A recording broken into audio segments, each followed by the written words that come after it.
What if one ordinary morning you opened your eyes and realized your identity was gone? This is the haunting question Franz Kafka weaves through the Metamorphosis, a disturbing truth we all avoid because it feels too real.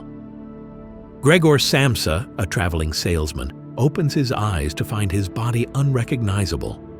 A shell-like back, thin, twitching legs, a voice that comes out as a strained squeak. Yes, his body had transformed into an ugly insect. Yet the truly disturbing part is not the transformation itself, but his reaction to it. Gregor does not scream or question reality. Instead, his first thought is that he is late for work.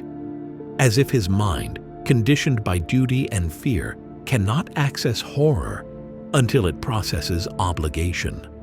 From the very first scene, Kafka hints that Gregor's true metamorphosis began long before this morning.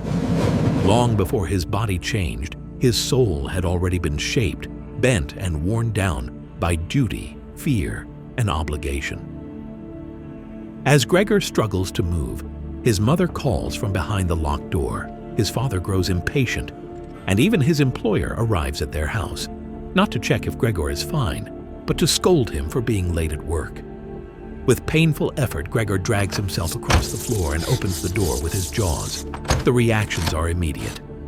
His mother collapses, the employer flees, and his father violently forces him back into his room, wielding a cane and newspaper as if beating away a pest. Gregor is left wounded, confused, and haunted by the dawning truth that he was a prisoner within his life long before he became imprisoned in an insect's body. Time passes. Gregor awakens later to find milk and bread, once his favorite comfort food, but now he cannot drink it. His sister Greta nervously brings scraps of rotten vegetables, which he eats with surprising pleasure. She becomes his caretaker, entering quietly while Gregor hides under the sofa so as not to frighten her. Behind the walls, Gregor listens to conversations and discovers something painful. His father had money saved all along. The realization strikes him deeply. His sacrifice had been necessary, yet his family allowed him to carry it alone. Their dependence had looked like love, but it was powered by convenience.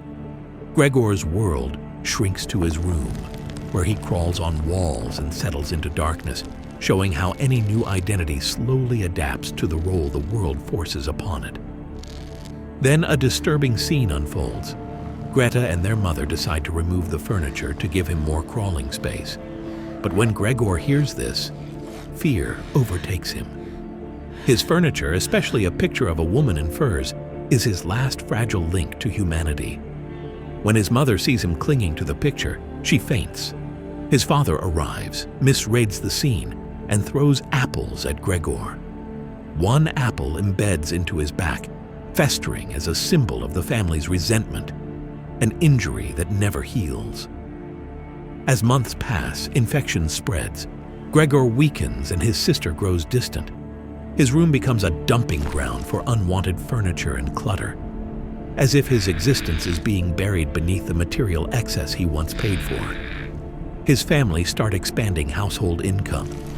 3 difficult lodgers move into the house, demanding order and cleanliness. Gregor is hidden away like an embarrassment. This asks us to reflect. Once a person stops fulfilling their role, how quickly are they pushed aside, forgotten, or even resented by those they served? Then one evening, something remarkable happens. Greta plays her violin for the lodgers, trying to entertain them, and the sound reaches Gregor. Music captivates him. He crawls into the living room, drawn not by instinct but by longing. For a moment, it seems that something human remains inside him. Music reminds him he once cared about Greta's dream of becoming a violinist. But the lodgers recoil in disgust and threaten to leave without paying. Greta, frustrated and exhausted, declares that they must get rid of it. Her choice of words confirms the truth.